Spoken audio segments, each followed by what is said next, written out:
Hello there, friends. Today I'm going to be solving problem 4 from section 1-2 from the book Number Theory by George E. Andrews. This problem was requested by a comment, and so let's get started. So the problem goes as follows. You're being asked to prove that each non-zero integer may be uniquely represented in this form, which is n equals to the sum from S to S of j equal to 0, C of j, 3j. And so the problem has two parts. First, you have to prove that this is the case, and then you have to prove that this representation is unique. So let's get started. First things first. Given that we have this form, I'm going to do a few of the values just so you can see, gain a little intuition. It'll help with the induction step. And so I'll represent a few of them already. We'll do 1, 2, 3, 4, 5, 6, 7, 8, 9, and 10. The reason I'm doing this is because you'll see a little pattern emerge that'll help with the induction step. So for 1, this is an easy one to represent. This is just 3 naught, 3 to 0. And it's important to place this value here. So it's where C is 1 times 3 to the naught. For 2, the way this would work is we have 3 to the first times 1 minus, it's actually plus negative 1 times 3 naught. So that's how you end up with 2. For 3, it's just 1, 3 to the first, plus 0, 3 naught. For this, it's just the sum of the two. So this is just 1, 3 naught, 3 to the 1, plus 1, 3 to the 0. For 5, it's 3 plus 2.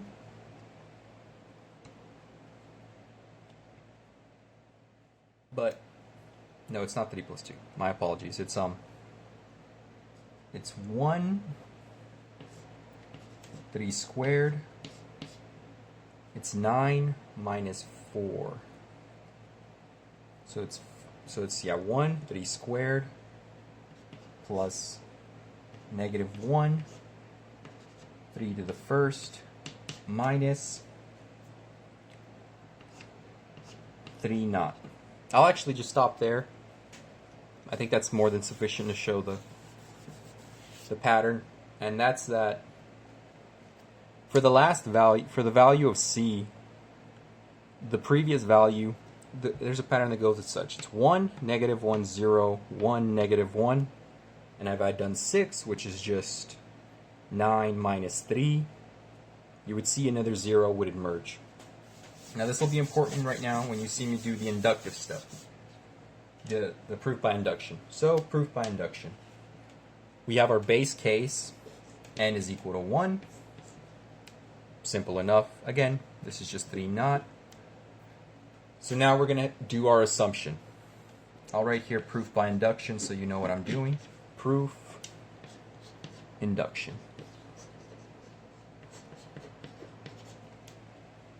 So let's assume that for some n, we know that its representation is of this form. C to the n, 3n, plus dot, dot, dot, dot.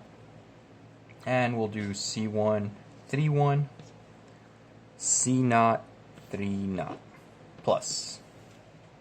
So that's its form. Let's write a plus here also. And so now we're going to take n plus 1.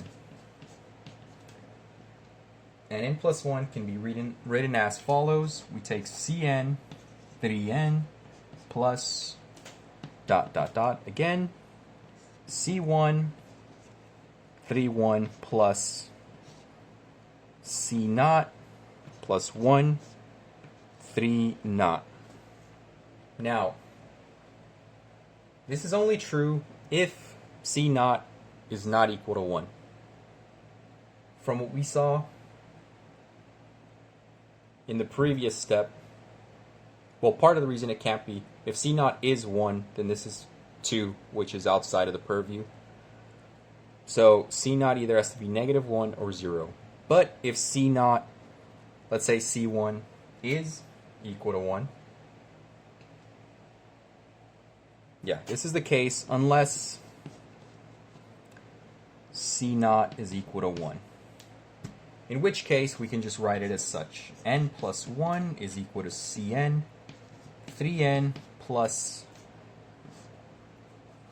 dot, dot, dot, just to show that, the pattern continues.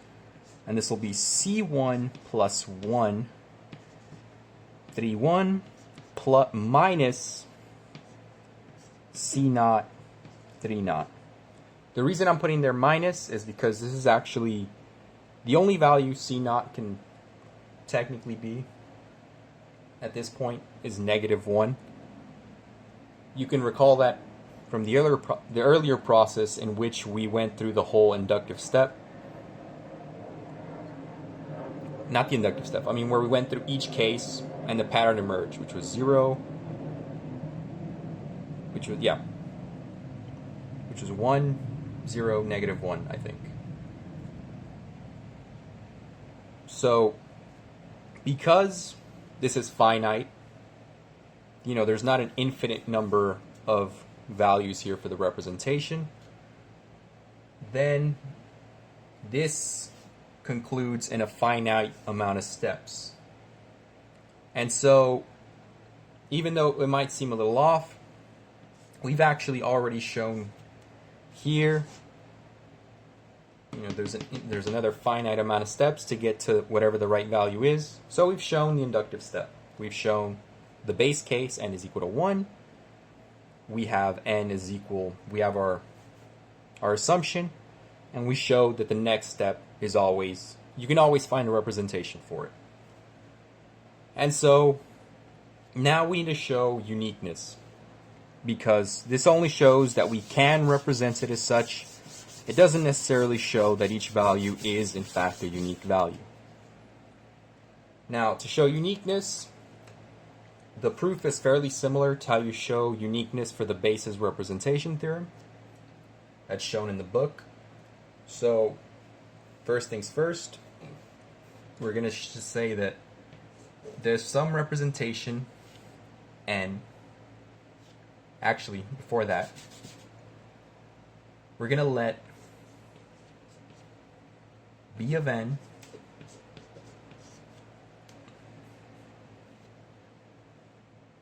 represent the number of ways to represent n. So the idea here is that B of n is just some function that tells us how many different ways there are of representing n. And so we'll use this information later on. For now, let's continue with the proof. So we know we can represent n as such, as C naught, 3 naught, plus C1, 3, 1, dot, dot, dot, dot. Then, of course, CS, 3S, where CS is non-zero. And so now I'm going to write down n minus 1. And so you can represent n minus 1 as such, C naught, 3 naught, plus C1, 3 to the first, all the way to CS, 3S minus 1. Because it's just n minus 1. Fairly simple. Now, I'm going to rewrite this as C naught, 3 naught. I'll just skip the C minus 1. CS minus 1 times 3s plus 3s minus 1. So now what I did here is I essentially just removed a 3s from this value here. If you add these back up, or if you just want to factor a 3s, you'll end up back here in this position. And so now I'm going to use theorem 1-2, which goes as follows. I'll write it here, that you can write this function, you can write this sum xj minus 1 as xj minus 1 over x minus 1. And so we have this, sorry about that, xj minus 1, x to the j minus 1. There we go. My apologies.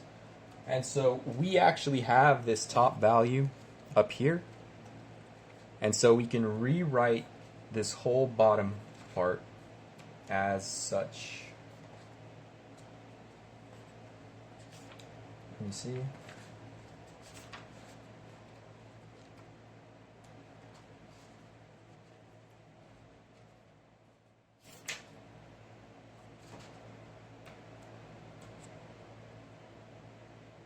Sorry about that, just checking my notes. Yes, and we can rewrite this as such. N minus 1 is equal to C naught, 3 naught,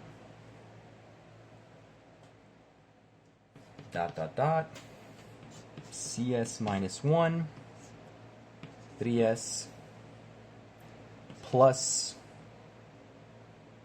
I'll write this down here just so that it doesn't spill over, S minus 1, J is equal to 0, 3J, 3 minus 1. So, why are we doing this? The idea here being that because of this, we're not assuming yet that the representations are unique. So because of that, we've shown that n minus 1 actually has more than one representation. More importantly, this shows that the number of ways we can represent n minus 1 is greater than or equal to b of the ways we can represent n. And so let's take some m that's greater than n plus 1. We can rewrite this as b to the m less than or equal to b to the m minus 1, which is less than b to the n.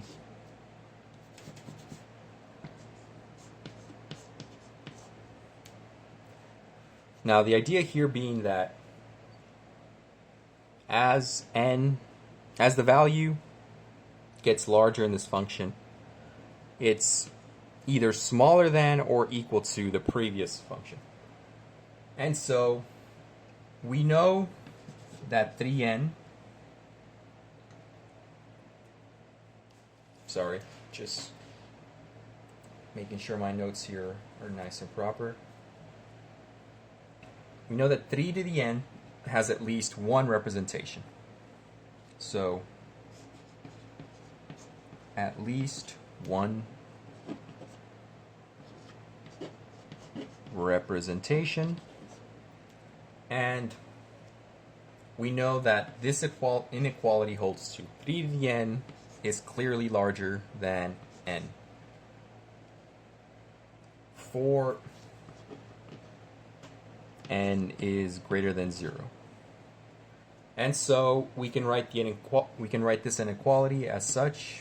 We can write this, that the numbers of ways to represent 3 to the n is at least greater than or equal to 1, which, given that there's more given that this is larger than n, and this inequality is true, this is less than or equal to n, which is less than or equal to, since n is some non-zero value, the smallest integer we can get is b to the 1. And 1 only has one representation, which is just 3 naught, 3 to 0 times c, where c is 1. And so this is equal to 1. I'm not sure if that was caught in the frame. There we go, just in case. And so by the squeeze theorem, the only way this inequality could possibly be true is if each individual value is also equal to 1. And so we've shown that b to the n is equal to 1, or that there's only one way to uniquely represent each of these values using the representation theorem we were using. And so that's our proof. If you have any questions, comments, clarifications, I know this is a long proof, and it's a pretty tough problem. Feel free to let me know in the comment section. I'll try to answer them to the best of my ability. If there's anything else you'd like me to solve, say from this same textbook or a different textbook, feel free to let me know in the comment section as well. Thank you for watching, and I hope you have a nice day.